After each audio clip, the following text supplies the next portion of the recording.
धर्माग्रा महामार्गावर हिंदुत्ववादी संघटनांचा रास्ता रोको सुमारे 2 तासांपासून शिरवाडे फाटा या परिसरात रास्ता रोको आंदोलन सुरू आहे। गोरक्षकांनी कत्तलीसाठी जात असलेला ट्रक अडवल्यानंतर परिसरात तणाव निर्माण झालाय। पोलीस आरोपींना मदत करत असल्यामुळे बजरंग दल आणि धर्मजागरण संघाकडून रास्ता रोको आंदोलन सुरू करण्यात आलं असून जोपर्यंत जिल्हा पोलीस प्रमुख या ठिकाणी येत नाही तोपर्यंत महामार्ग अडवून धरण्याचा इशारा यावेळी देण्यात आलाय।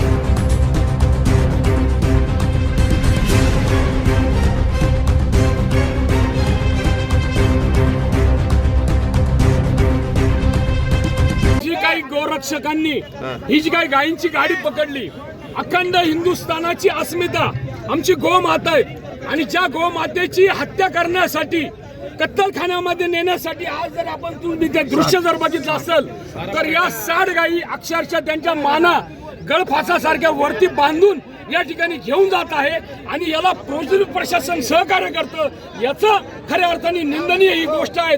हे बजरंग दल असेल, धर्मजागरण समिती असेल आणि असंख्य हिंदू असेल, हा या गोष्टीचा या ठिकाणी प्राणी फाउंडेशन या गोष्टीचा आम्ही निषेध करतो आणि जोपर्यंत SP साहेब या ठिकाणी येत नाही तोपर्यंत आम्ही हा रास्ता रोको बंद करणार नाही। ब्युरो रिपोर्ट, नाशिक माझा न्यूज, नाशिक।